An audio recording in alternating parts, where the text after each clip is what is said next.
Former President John Dramani Mahama is beginning a two-day thank you tour of his home region, the Savannah. The tour, according to party executives, forms part of preparations for his comeback in 2020. Correspondent Isaac Nyunya joins us on the phone with more. Hello, Isaac. Has the former president arrived yet, and what is he expected to do once he gets there? Yes, the former president just touched the region, touched down in the region, and is expected to be in the West Gonja district.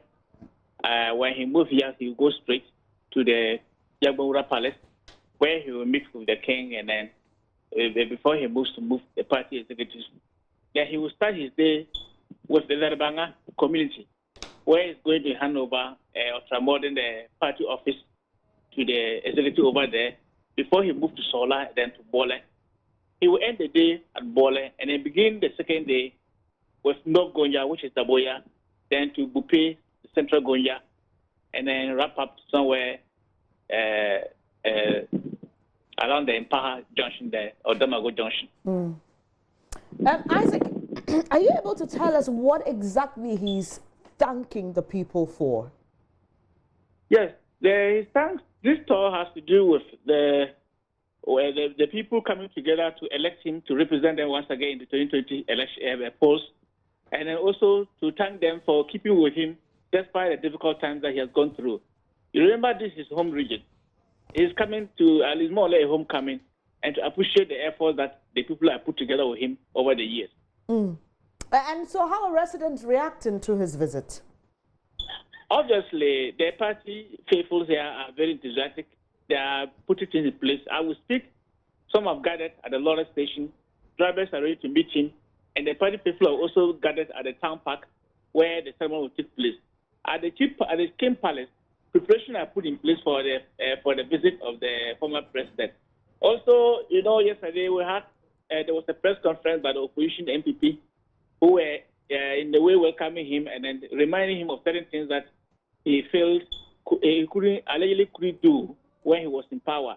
One of them is the creation of the region, Savannah region, and then the water system, among others that they talked about.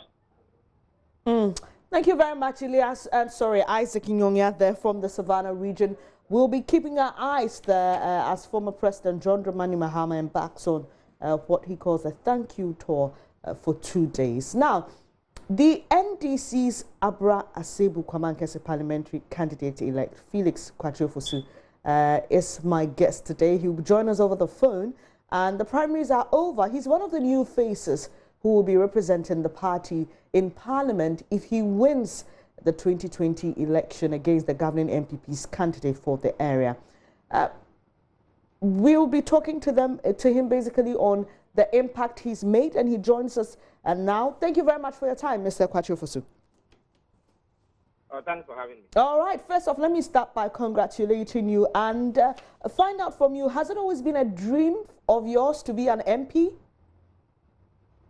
No, it hasn't. It hasn't. It's a decision I took after careful consideration of some suggestions and appeals by various stakeholders within the Abra Asebu market. I think it started way back in 2014, immediately after I became a deputy minister. There were those who thought that having attained that height, I could bring whatever experience I have garnered in governance and in politics to bear on the development and improvement of the welfare of the people of Abra Asebu market. But I resisted those attempts.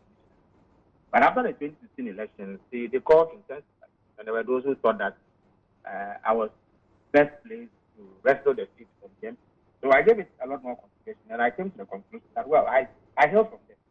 So beyond everything, I have relatives who live there. So if I go in there and put myself at the disposal of the people of Abra Asebu market, and through that we achieve some level of development and improvement in the welfare of the people, it will be the right thing to do. So I accepted the challenge and threw my heart into the ring, and here I am today.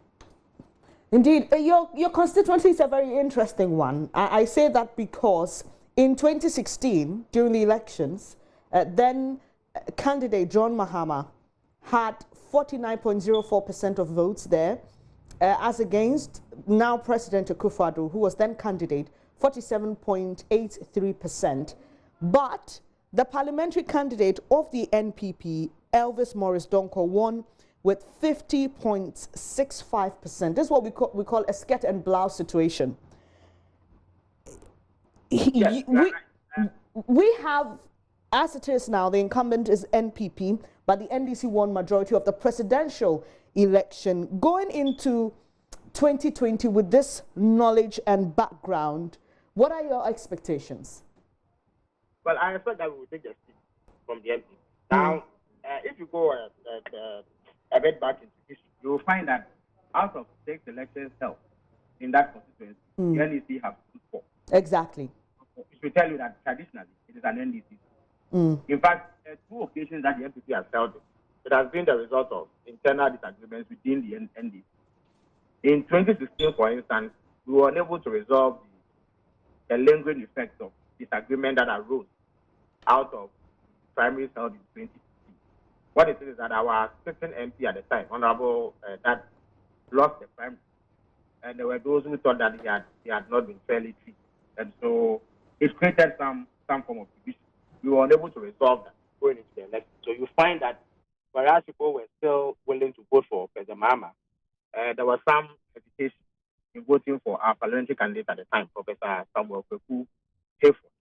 But since then, we have mended our differences. We have patched up. We have smoked the peace pipe, and we will present a more united force going forward into the 2020 election. Now, once that is achieved, the seat is all but taken for the National Democratic Congress. So don't be surprised at all if you find that we win both the presidential and parliamentary elections by a wide margin. In fact, if you check the 2012 results, we won the parliamentary seat by a margin of close to 7,000. So it tells that there is potential and NDC stronghold that the MPP is holding temporary. Yeah. Right. Let me just take your thoughts on this, because it's been topical since the primaries over the weekend, and that has to do with vote buying.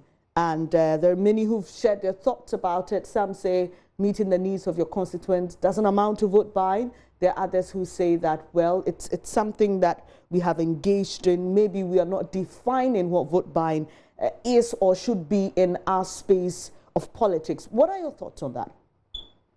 Well, I've had thoughts. I spoke to Evans earlier sometime like last Cabego Party, and I spoke about how expensive it has become to run for public office. Now, there are 2 sides. You know, my observation is that the electorate has become skeptical about the ability of the ruling class, or if you like, the political class, to respond to their needs once they are voted into office. So a certain mindset has been formed, which says that they must take whatever it says that they expect to be right up before they elect those officials, so that in the event that they do not hear from them, they do not feel struck. So one cannot blame the delegates and the electorate entirely for the current situation that we have. I think that it is an indictment on we, the political class, and our inability to meet the needs and aspirations of our people once we get elected by them. Now, the way around it, in my view, is to have a frank discussion and accept that it has become a part and parcel of our policy. So we need then to discuss what solutions there are and how we can beat back on this kind of problem. Because it is not healthy. It will become unsustainable going forward, contesting for public because of the sheer amount of resources that one needs to be able to have before you enter this particular way. So rather than deny the existence of this phenomenon and pretend that I prefer to confront it in a candid manner. I hope that the conversation is broadened so that all of us come to a national consensus on what to do about it. If it means that we have to change the current electoral system to make it impossible or perhaps irrelevant to pump in that much resource, perhaps we can pursue that. If it is something that we need to maintain, then we need to look at it. If we need to do hold reform at the political party level to weed out this kind of practice, perhaps we can pursue it. But I don't think that we should deny that. All right. So if I get you, it's a thing of demand on the side of the delegate. So there's that force from them because there are certain expectations. Were you compelled in any way to give any gift or handouts in this just ended primaries? But what happens is that as you go around, and in my particular case, there are those who live in very remote parts of the country, so it's not possible to reach all of them. So invariably, you are compelled to bring them to a center. Now that movement has to come with some expense because you need to pay for their transportation. And depending on the amount of time they spend with you, you need to take care of their feet. So on election day, for instance, they all converge at a place called Batenya, and they have to be given transportation, they have to be fed, and what have you. So that is what a chunk of the expense goes into. So it's not really about giving gifts, but taking care of their transportation. Ideally, they should be able to pay for themselves. Yeah. Because they are only going to exercise their own franchise. Just like when there are national elections and you go to a polling center to exactly. Nobody gives you transportation. But there are peculiar circumstances. The levels of poverty and deprivation are such that some of them can simply not afford to transport themselves from long distances to polling centers. So the aspirants are then compelled to put in some money to be able to take care of it. So would you... sorry. Yeah, go ahead. Would you agree with the theory that suggests then that the candidate who is able to take care of these necessities of the delegates may end up winning because then the people may perceive him to be someone who has what it takes to take care of them?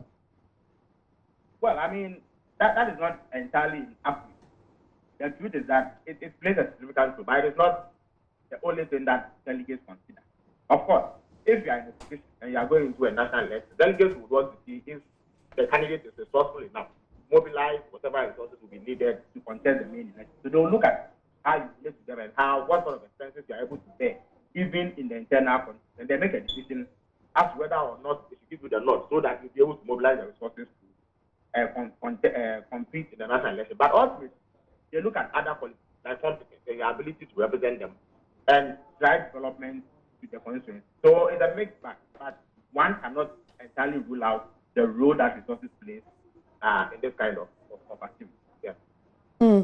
Well, thank you very much for your time this morning. Felix Kwatrio-Fosu is the NDC's parliamentary candidate going for the Abra Asebu Kwamankese constituency going into the 2020 elections, and he's just been sharing his thoughts on issues of vote buying and his expectation based on the dynamics of that particular constituency. You're watching News Desk with me, Benis Abubedulan. So coming up shortly in business, ban on the import of some exclusive products to be lifted as the Continental Free Trade kicks in. Do stay for details.